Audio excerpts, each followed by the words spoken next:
ନାମରେ ପ୍ରେମର ନମସ୍କାର ଜଣାଏ। ପ୍ରେଜ୍ ଦ Praise the ଲର୍ଡ Lord. ସମସ୍ତ Praise the Lord.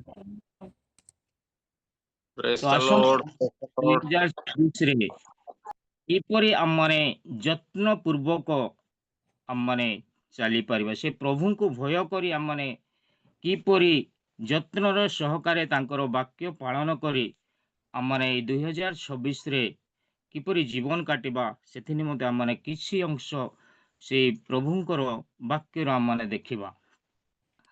ତା ପୂର୍ବରୁ ମୁଁ କହିବା ପାଇଁ ଚାହେଁ ଗୋଟେ ବିଷୟ। ଗୋଟେ ବ୍ୟକ୍ତିକୁ 5 ଗୋଟି ଜିନିଷ ଦିଆଗଲା।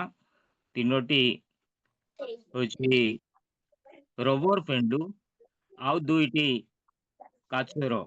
ସେ 3ଟି ଯୋଉ ରବର ପେଣ୍ଡୁ ଦିଆଯାଇଥିଲା, ସେ ତାକୁ ମାରୁଥିଲା, ମାନେ ତଳେ ପକାଇକି ମାରୁଥିଲା, ଯଦ୍ୱାରା କି ତାହା ଆଉ ଥରେ ତାହା ଥିଲା।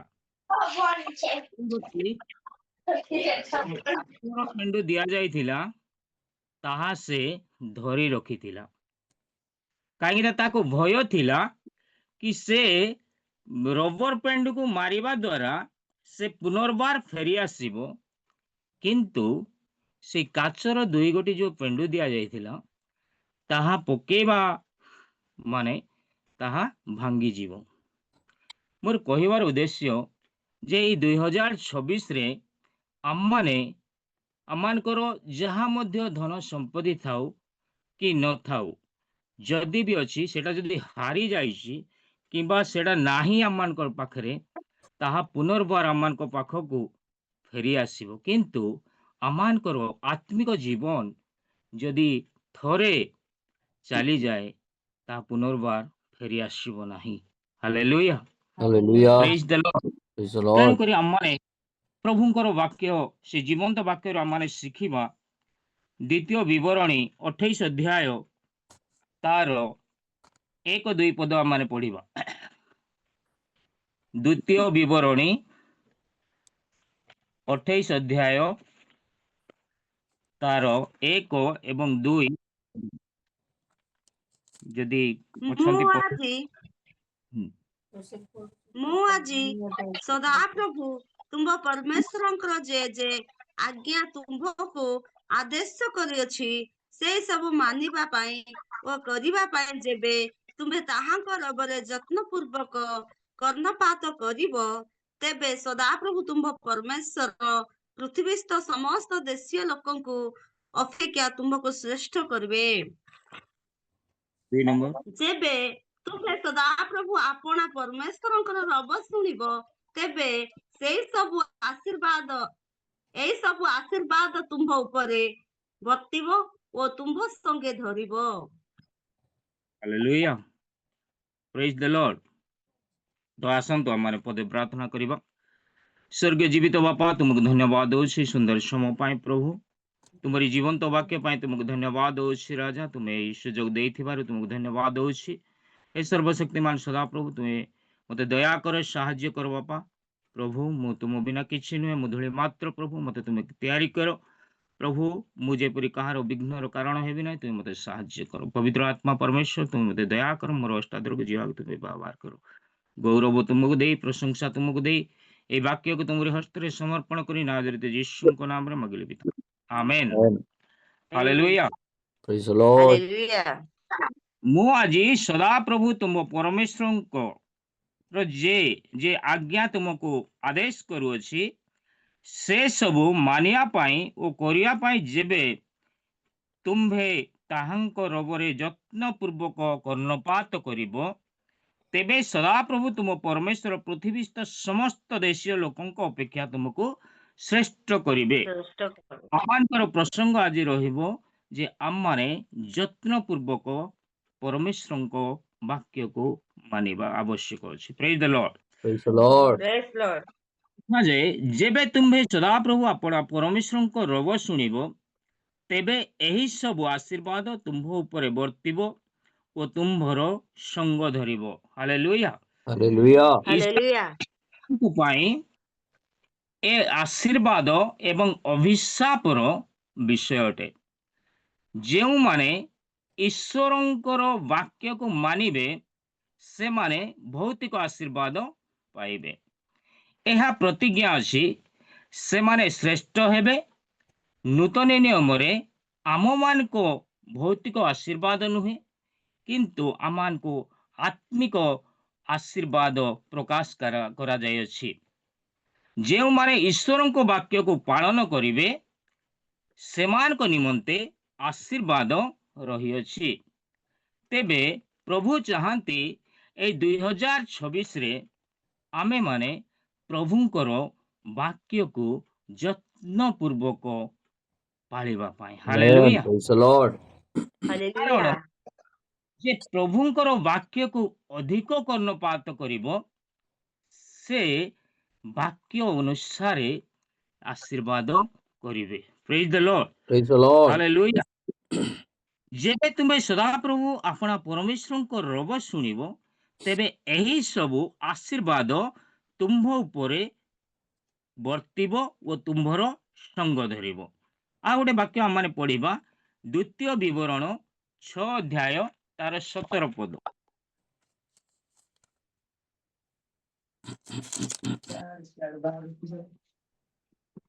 ଦ୍ୱିତୀୟ ବିବରଣ 6 ଅଧ୍ୟାୟ ତାର 17 ପଦ। ତୁମେ ମାନେ ସଦାପ୍ରଭୁ ତୁମମାନଙ୍କ ପରମେଶ୍ୱରଙ୍କର ସଦାପ୍ରଭୁ ପଢ ପଢ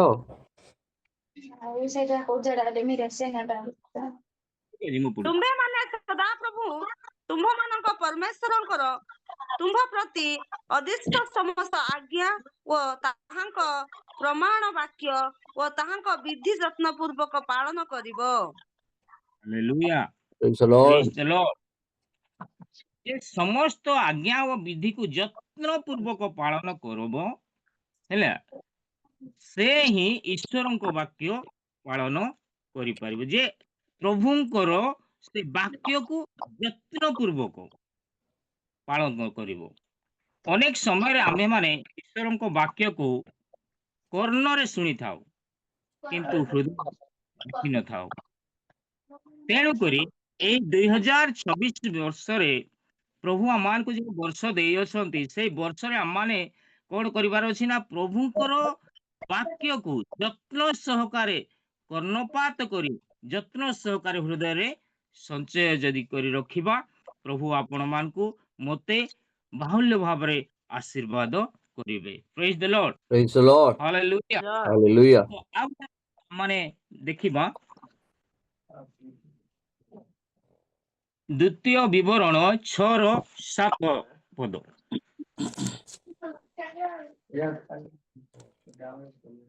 ତୁମ୍ଭେ ଆପଣା ସନ୍ତାନଗଣକୁ ଯତ୍ନ ପୂର୍ବକ ତାହା ଶିଖାଇବ ଓ ତୁମ୍ଭେ ଆପଣା ଗୃହରେ ବସିବା ବେଳେ ଓ ତୁମ୍ଭେ ପଥରେ ଚାଲିଲା ବେଳେ ଓ ତୁମ୍ଭେ ଶୟନ କରିବା ବେଳେ ଓ ତୁମ୍ଭେ ଉଠିବା ବେଳେ ସେମାନଙ୍କ ସଙ୍ଗେ ସେ ବିଷୟରେ କଥାବାର୍ତ୍ତା କରିବ। Amen. Praise the Lord. ଆଉ ତୁମ୍ଭେ ଆପଣା ସନ୍ତାନ ଗଣକୁ ଯତ୍ନ ପୂର୍ବକ ତାହା ଶିଖାଇବ ଓ ତୁମ୍ଭେ ଆପଣା ଗୃହରେ ବସିବା ବେଳେ ଓ ତୁମ୍ଭେ ପଥରେ ଚାଲିବା ବେଳେ ଓ କଣ ତୁମ୍ଭେ ଶୟନ କରିବା ବେଳେ ଓ ତୁମ୍ଭେ ଉଠିବା ବେଳେ ସେମାନଙ୍କ ସଙ୍ଗେ ସେ ବିଷୟରେ କଥାବାର୍ତ୍ତା କରିବ। ହାଲେଲୁୟା। ତ ଆମେମାନେ ଆଜି ଆମମାନଙ୍କ ପିଲାମାନଙ୍କୁ ତାଙ୍କ ବସିବା ବେଳେ ଆମମାନେ କଣ ଶିକ୍ଷା ଦେଉଛୁ? ପ୍ରଭୁ ମୋବାଇଲ ଶିକ୍ଷା ଦେଉ ଆଜ୍ଞା ମୋବାଇଲ ଶିକ୍ଷା ଦେଉଛୁ ଆଜ୍ଞା। ହଁ, କିନ୍ତୁ ଆମମାନଙ୍କୁ ପରମେଶ୍ୱର କୁହନ୍ତି ଯେ ଏହା ପରମେଶ୍ୱର ଇସ୍ରାଏଲ ଲୋକମାନଙ୍କୁ ଓ ତାଙ୍କ ମହାନତାକୁ, ତାଙ୍କର ଆଜ୍ଞାକୁ, ବିଧିକୁ ସନ୍ତାନ ମାନଙ୍କୁ ଶିଖାଇବା ପାଇଁ ଆଜ୍ଞା ଦେଲେ। ଏହି ଆଜ୍ଞା ଆଜି ଆମମାନଙ୍କ ପାଇଁ ମଧ୍ୟ ନୂତନ ନିୟମରେ ପ୍ରଭୁ କହିଅଛନ୍ତି। Praise the Lord. Praise the Lord. Hallelujah. ତୁମ୍ଭେ ଆପଣା ସନ୍ତତି ମାନଙ୍କୁ ଶିକ୍ଷା ଏବଂ ଚେତନା ଦିଅ ବୋଲିକି ଆମର କର୍ତ୍ତବ୍ୟ, ଆମେ ଆମର ସନ୍ତତି ମାନଙ୍କୁ ଈଶ୍ୱରଙ୍କ ବାକ୍ୟ ଶିକ୍ଷା ଦେବାର ନିଶ୍ଚିତ ଆବଶ୍ୟକ ଅଛି। Praise the Lord, Praise the Lord. Hallelujah. ତ ଏଇ 2024 ରେ ଆମର ସନ୍ତାନ ସନ୍ତତି ମାନଙ୍କ ଉପରେ ଆଶୀର୍ବାଦ ବର୍ତ୍ତିବ। ଯଦି ଆମମାନେ ଆମର ସନ୍ତାନ ସନ୍ତତି ମାନଙ୍କୁ ତାଙ୍କ ସହିତ ମିଶିବା ବେଳେ, ତାଙ୍କ ସହିତ ବସିବା ବେଳେ, ତାଙ୍କ ସହିତ କଥାବାର୍ତ୍ତା ହେବା ବେଳେ ଯଦି ଆମମାନେ ପ୍ରଭୁଙ୍କର ଶିକ୍ଷା ଆମର ପିଲାମାନଙ୍କୁ, ଆମର ସନ୍ତାନ ସନ୍ତତି ମାନଙ୍କୁ ଦେବା, ତ ପ୍ରଭୁ ତାଙ୍କୁ ଆଶୀର୍ବାଦ କରିବେ। ହାଲେଲୁୟା। ତ Hallelujah. ଏଇ Praise the Lord. ଆମମାନେ ନିଷ୍ପତ୍ତି ନେଉ କି ଆମମାନେ ଆମର ସନ୍ତାନ ସନ୍ତତି ମାନଙ୍କୁ ସେଇ ପ୍ରଭୁଙ୍କର ଶିକ୍ଷା ଦେବା ନିମନ୍ତେ ଆମେ ସନ୍ତାନ ସନ୍ତତି ମାନଙ୍କ ନିକଟରେ ଏକ ମାର୍ଗଦର୍ଶକ ସ୍ତମ୍ଭ ଅଟୁ। ଆମେ ମାନେ ଏକ ସାଇନ୍ ପୋଷ୍ଟ ଅଟୁ। ଆମ ମାନଙ୍କ ଜୀବନ ଶୈଳୀ ସେମାନଙ୍କ ଶିକ୍ଷାରେ ମାର୍ଗ ଅଟେ। ତେଣୁ ଆମମାନେ ଯତ୍ନଶୀଳ ହଉ। ଆମମାନେ ସେ ପ୍ରଭୁଙ୍କର ବାକ୍ୟକୁ ଆମମାନଙ୍କର ସନ୍ତାନ ସନ୍ତତି ମାନଙ୍କୁ ଆମମାନେ ଶିକ୍ଷା ଦେବା ନିହାତି ଆବଶ୍ୟକ ଅଛି। ଆମେ ମାନେ ଯଦି ଆମ ପିଲାମାନଙ୍କୁ ଭୟ, ଭକ୍ତି, ପ୍ରେମ, କ୍ଷମାଦା, ପରୋପକାରିତା, ଅନେକକୁ ଅନ୍ୟକୁ ସମ୍ମାନ ଦେବା, ପ୍ରଭୁଙ୍କୁ ର ଗୌରବ କରିବା, ଏ ବିଷୟରେ ଯଦି ଶିକ୍ଷା ନ ଦେଉ ତାହେଲେ ପିଲାମାନେ ସ୍କୁଲ ର ଟାଇମ ଟେବୁଲ କାଢେ Oh, ମୋର ଟାଇମ ହବ ନାହିଁ ମୁଁ ଆଗରୁ ଯିବି ଆଜି। ସେଇ ବାକ୍ୟକୁ ଆମମାନଙ୍କର ପିଲାମାନଙ୍କୁ ଦେବାର ନିହାତି ଆବଶ୍ୟକ ଅଛି। Praise the Lord, praise the Lord. Hallelujah. ତେଣୁ ଆମେ ଆଉ ଗୋଟେ ବିଷୟ ଦେଖିବା, ଏଫେସୀୟ 4:3 ପଦ।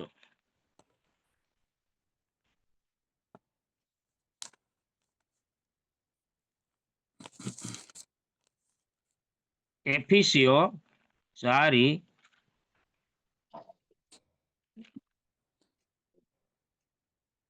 ଶାନ୍ତି ରୂପ ବନ୍ଧନରେ ଆତ୍ମାଙ୍କ ଐକ୍ୟ ରକ୍ଷା କରିବା ନିମନ୍ତେ ଯତ୍ନବାନ ହୁଅ।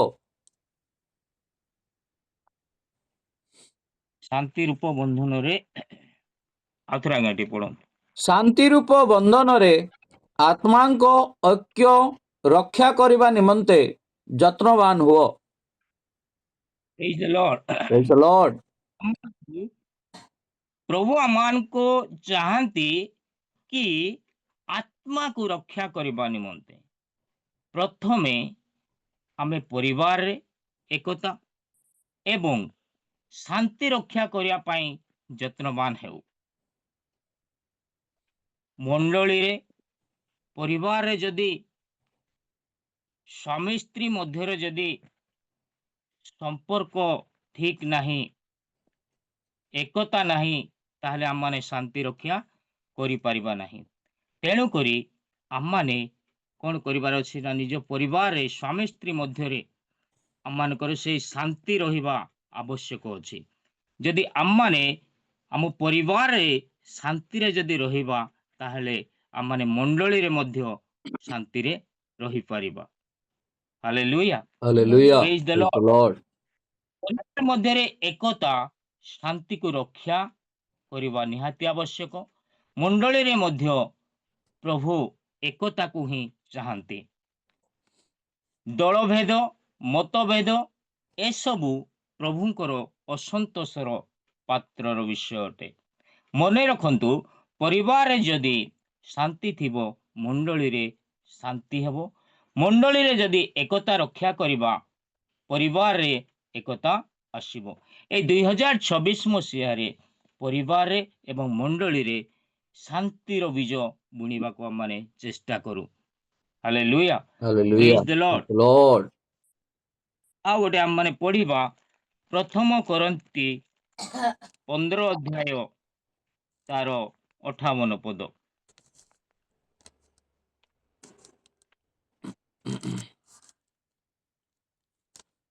ପ୍ରଥମ କରନ୍ତୀୟ ଆଜ୍ଞା,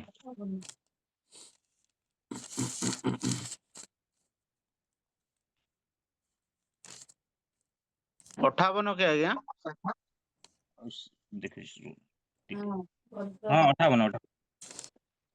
ଅତଏବ ହେ ମୋର ପ୍ରିୟ ଭାଇ ମାନେ ପ୍ରଭୁଙ୍କ ସେବାରେ ତୁମ୍ଭମାନଙ୍କର ପରିଶ୍ରମ ନିଷ୍ଫଳ ନୁହେଁ, ଏହା ଜାଣି ପ୍ରଭୁଙ୍କ କାର୍ଯ୍ୟରେ ସୁସ୍ଥିର ଓ ଅଟଳ ରହି ସର୍ବଦା ଅଧିକରୁ ଅଧିକତର ଯତ୍ନବାନ ହୁଅ। Praise the Lord. Praise the Praise Lord. the Lord. Praise the Lord. ଅତଏବ ହେ ମୋର ପ୍ରିୟ ଭାଇମାନେ, ପ୍ରଭୁଙ୍କ ସେବାରେ ତୁମମାନଙ୍କର ପରିଶ୍ରମ ନିଷ୍ଫଳ ନୁହେଁ, ଏହା ଜାଣି ପ୍ରଭୁଙ୍କ କାର୍ଯ୍ୟରେ ସୁସ୍ଥିର ଓ ଅଟଳ ରହି ସର୍ବଦା ଅଧିକରୁ ଅଧିକତର ଯତ୍ନବାନ ହୁଅ। ହାଲେଲୁୟା। ଏ 2026 ମସିହାରେ ଆମେମାନେ ପ୍ରଭୁଙ୍କର କାର୍ଯ୍ୟରେ ଅଟଳ ରହିବା ଆବଶ୍ୟକ ଅଛି। ଯତ୍ନବାନ ହେବା, ସୁସ୍ଥିର ହେବା ନିହାତି ଆବଶ୍ୟକ ଅଛି। ଆମେ Praise the Lord. ସମସ୍ତେ ପ୍ରଭୁଙ୍କର ସାକ୍ଷୀ ହେବାକୁ ଆହ୍ୱାନ ହୋଇଅଛୁ। ତେଣୁ ପ୍ରଭୁଙ୍କର ଅଧିକ ନିକଟତର ହେବା ଆବଶ୍ୟକ। ତେବେ ପ୍ରଭୁ ଆମମାନଙ୍କୁ ଏଇ 2026ରେ ଆଶୀର୍ବାଦ ନିଶ୍ଚିତ କରିବେ। Praise the Lord. Praise the Lord. Hallelujah. Hallelujah. ସମସ୍ତେ ପ୍ରଭୁଙ୍କ ଠାରେ ପ୍ରାର୍ଥନା କରିବାରେ, ବାଇବେଲ ପଢିବାରେ, ତାଙ୍କରି ଗୌରବ କରିବାରେ, ଏସବୁ ଆମମାନଙ୍କର ସେବା କାର୍ଯ୍ୟର ଅଂଶ ଅଟେ। Praise the Lord. Praise the Lord. Hallelujah. Hallelujah.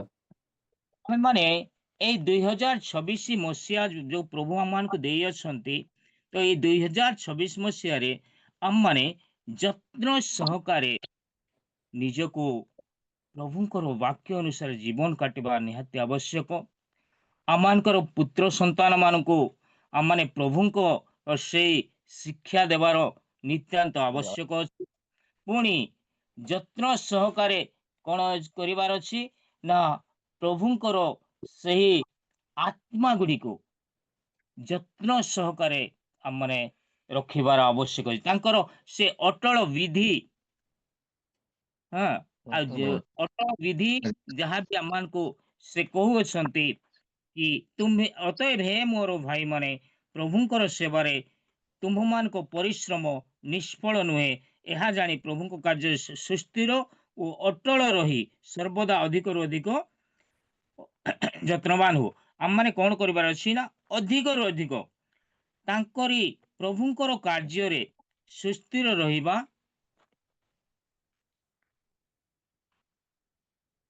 ସରି,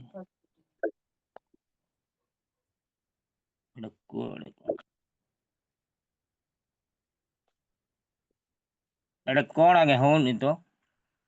ହଉଛି ହଉଛି କି? ହୁଁ ଏବେ ହେଲା ନା? ଏଟା କୁଆଡେ କଣ ମାରି ହେଇଗଲା? ନାଇଁ ନାଇଁ, ଏଇଟା କିଏ ଗୋଟେ ଅଛି ଏଇଠି, ମାନେ ଏ ଛାଡୁଛି, କଣ ଛାଡୁଛି।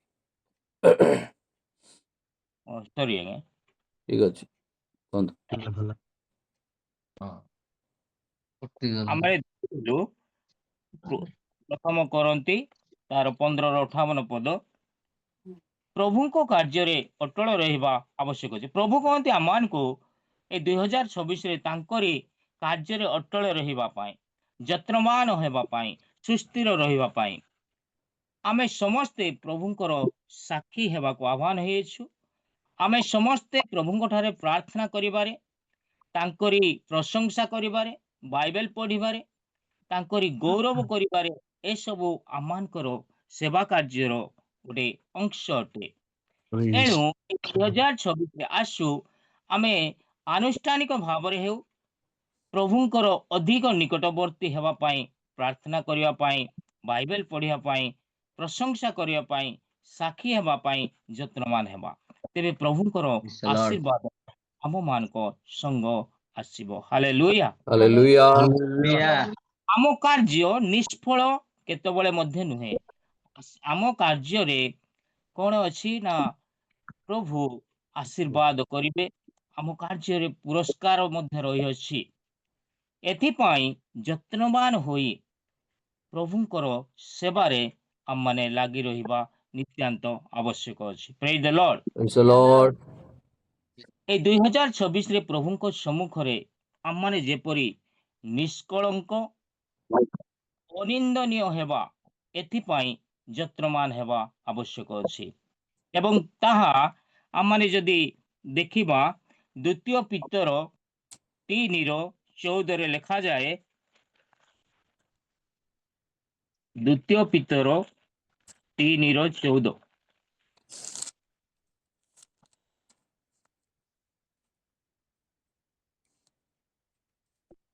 ଅତଏବ ହେ ପ୍ରିୟମାନେ, ତୁମେମାନେ ଏହି ସମସ୍ତ ବିଷୟ ଅପେକ୍ଷା କରୁଥିବାରୁ ତାହାଙ୍କ ଛାମୁରେ ଯେପରି ନିଷ୍କଳଙ୍କ ଓ ଅନିନ୍ଦନୀୟ ହୋଇ ଶାନ୍ତିରେ ଥିବାର ଦେଖାଯିବ, ଏଥିପାଇଁ ଯତ୍ନ କର।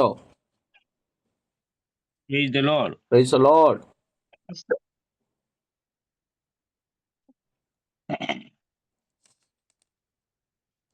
ଅତଏବ ହେ ପ୍ରିୟମାନେ, ତୁମ୍ଭେମାନେ ଏହି ସମସ୍ତ ବିଷୟ ଅପେକ୍ଷା କରୁଥିବାରୁ ତାହାଙ୍କ ଛାମୁରେ ଯେପରି ନିଷ୍କଳଙ୍କ ଓ ଅନିନ୍ଦନୀୟ ହୋଇ ଶାନ୍ତିରେ ଥିବାର ଦେଖାଯିବ, ଏଥିପାଇଁ ଯତ୍ନ କର।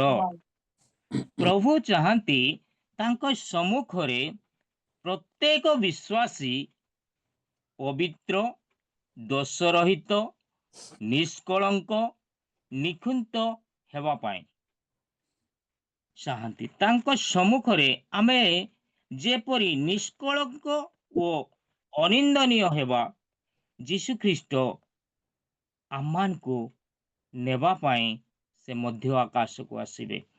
ଯଦି ଆମମାନେ କ'ଣ କରିବା ନା ପବିତ୍ର ଜୀବନ କାଟିବା, ଦୋଷରହିତ ହେବା, ନିଷ୍କଳଙ୍କ ହେବା, ନିଖୁନ୍ତ ହେବା, ତାହେଲେ ପ୍ରଭୁ ଆମମାନଙ୍କୁ ନେବା ପାଇଁ ମଧ୍ୟ ଆକାଶକୁ ଆସିବେ। Hallelujah. Hallelujah. Praise the Lord. Praise the Lord. 5:27 ଲେଖାଯାଏ, ଏଫେସିୟ 5:27 ଟିକେ ଆମମାନେ ପଢିବା।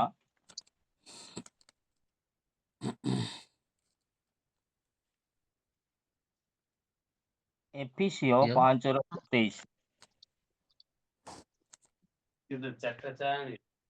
ଯେପରି ମଣ୍ଡଳୀ ନିଷ୍କଳଙ୍କ, ନିଖୁନ୍ତ ଓ ସମସ୍ତ ପ୍ରକାର ଦୋଷରହିତ ହୋଇ ପବିତ୍ର ଓ ଅନିନ୍ଦନୀୟ ହୁଏ, ଆଉ ଏହିପରି ଗୌରବମୟ ଅବସ୍ଥାରେ ସେ ତାହାଙ୍କୁ ଆପଣା ନିକଟରେ ଉପସ୍ଥିତ କରନ୍ତି। Praise the Lord. Praise the Lord. Hallelujah.